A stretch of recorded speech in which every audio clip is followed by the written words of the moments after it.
আজকে আমার আলোচনার বিষয় ইচ্ছা হলেই দাঁড়িয়ে যাবে ৩টি হোমিওপ্যাথি ওষুধ সেবন করলে।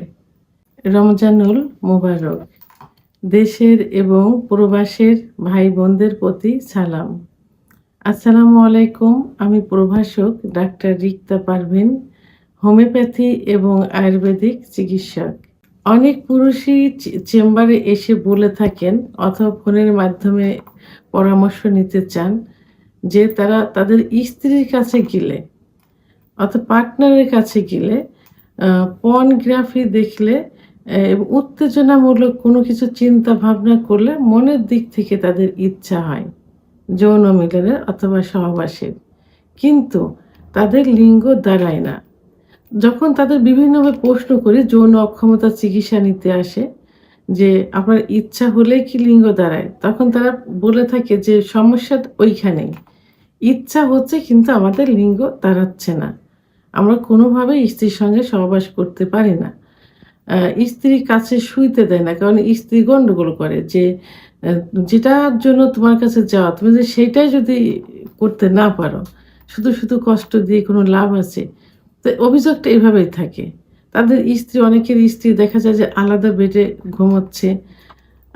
তার ইচ্ছা আছে কিন্তু বাট কোনো কিছুই মানসিক ইচ্ছা আছে, শারীরিক কোনো ক্ষমতা তার ভিতরে নেই। আবার অনেকে বলে থাকেন যে ছুটিতে বাড়ি আসছি, মানে সমস্যা মনে হচ্ছে এইটা, অথবা স্ত্রী কষ্ট পাচ্ছে তখন ছুটি আছে বাট ওভাবেই আবার চলে যাচ্ছি। দেশের বাইরের থেকে যারা আসে তাদেরও একই কথা যে ছুটি ছিল তারপরেও আমরা চলে আসছি। আবার অনেকে বলে থাকে যে ছুটি হয় কিন্তু আমরা যাই না, শুধু এই একটা কারণেই। তো এখন এই সমস্যা বিভিন্ন কারণে হতে পারে। পুরুষের সাধারণত ২৫ এর পরে যে পুরুষের যৌন যে hormone, sex hormone, testosterone hormone কমতে থাকে। অনেক সময় হরমোন কমে গেলে এটা হয়। বিশেষ করে যাদের লিঙ্গের ভিতরে ব্লাড সার্কুলেশনটা কমে যায়। অর্থাৎ নার্ভ যখন অ ইঙ্গিত দেয় সেক্স উত্তেজনা বডিতে আসে, তখন কিন্তু টোটাল বডিতে রক্ত চলাচল শুরু হয়। বিশেষ করে হার্টের থেকে লিঙ্গের ভিতরে বেশি হয়। তা যখন এই রক্ত চলাচল কমে যায়, তখন লিঙ্গ আর উত্থান হতে চায় না। আর এই রক্ত চলাচল বিভিন্ন কারণে কমতে পারে। ও হস্তমৈথুন ইসলামের দৃষ্টিতে নিষিদ্ধ, কিন্তু যখন কেউ করে তো স্বাভাবিক মাসে ২-১ বার করলে সমস্যা হয় না। কিন্তু যখন অতিরিক্ত হয়ে যায়, যখন বিছানায় ঘর্ষণ দিয়ে বীর্যপাত হয়, অর্থাৎ লিঙ্গের গোড়ার শিরাগুলো লুজ হয়ে যায়, চিড়ে যায়। আবার যখন দেখা যায় অতিরিক্ত যৌন মিলন, অতিরিক্ত স্বপ্নদোষ ইত্যাদি হওয়ার কারণে, বিশেষ করে সেক্স হরমোন, টেস্টোস্টেরন হরমোন কমে যাওয়ার কারণে এই উত্থানজনিত সমস্যা হতে পারে বা হয়। তো তার জন্য ১ম এ কি করতে হবে সমাধানের জন্য? এই যে কারণ, এই কারণগুলো বন্ধ করতে হবে। পাশাপাশি একজন রেজিস্টারকৃত হোমিওপ্যাথি ডাক্তারের শরণাপন্ন হতে হবে, যার কোনো পার্শ্ব প্রতিক্রিয়া নেই।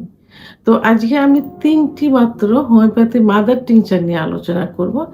এই ৩টি মাদার টিংচার সেবন করলে পূর্বের অবস্থায় চলে আসবে, অর্থাৎ প্যারালাইজড হয়ে যাওয়া লিঙ্গ আবার সচল হয়ে যাবে। আবার স্ত্রীর সঙ্গে সহবাস করতে পারেন, সুখে জীবনযাপন করতে পারবেন। তো আজকে ১ম যে ওষুধটি বলব সেটি হলো সেলিক্স নাইকেরা। সেলিক্স নাইকেরা মাদার টিংচার। যাদের অল্প থেকেই বীর্যপাত হয়ে যায়, অর্থাৎ উত্তেজনামূলক কথাবার্তা বলছে, স্ত্রীর কাছে গেছে, লিঙ্গ একটু দাঁড়িয়েছে, সঙ্গে সঙ্গে মিউকাস বেরিয়ে গেছে। প্রসাব টয়লেট করছে, মিউকাস বেরিয়ে গেছে। রাতে ঘুমের ঘরে স্বপ্ন দেখে হোক আর না দেখেই হোক, সকালে উঠে দেখছে কাপড়-চোপড় নষ্ট হয়ে গেছে। তাদের ক্ষেত্রে সেলিক্স নাইকেরা মাদার টিংচার খুব ভালো কাজ করে থাকে। ওষুধটি ১০ ফোঁটা ঠান্ডা পানি সহ দিনে ৩ বার সেবন করতে হবে। খাবার আধা ঘন্টা আগে অথবা আধা ঘন্টা পরে, ১ থেকে ৩ মাস পর্যন্ত। দ্বিতীয় যে ওষুধটি সেটি হলো প্যানাক্স জিনসেং।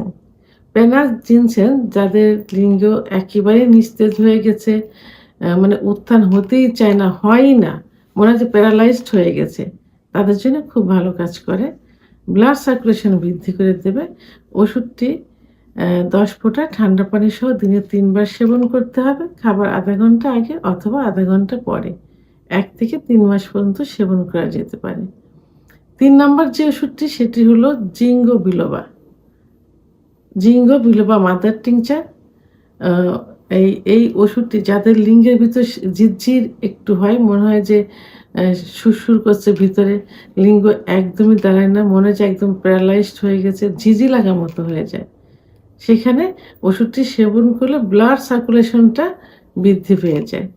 তো এই মাদার টিংচার ওষুধটিও ১০ ফোঁটা ঠান্ডা পানি সহ দিনে ৩ বার সেবন করতে হবে। খাবার ০.৫ ঘন্টা আগে অথবা ০.৫ ঘন্টা পরে। ১ থেকে ৩ মাস পর্যন্ত সেবন করতে হবে। তো ওষুধ ৩ টি অবশ্যই জার্মানি ওষুধ হইতে হবে। ইনটেক অবস্থায় কিনবেন, সিলগালা অবস্থায়। পারলে যারা যে ডাক্তারের চিকিৎসা নিবেন সেখান থেকে নেওয়ার চেষ্টা করবেন। কারণ ডাক্তার নিজের সুনামের জন্য হলে ভালো ওষুধ দেওয়ার চেষ্টা করবেন। ওষুধ ৩ টি ১ থেকে ৩ মাস সেবন করার পরেও যদি একটু সমস্যা থাকে আরও বৃদ্ধি করে খাওয়া যেতে পারে। ভিডিওটি সম্পর্কে যদি কোনো মতামত থেকে থাকে অবশ্যই কমেন্টসের মাধ্যমে জানাবেন। আর ভিডিওটি ভালো লাগলে লাইক, কমেন্ট, সাবস্ক্রাইব করে আমার সঙ্গে থাকুন। আল্লাহ হাফেজ।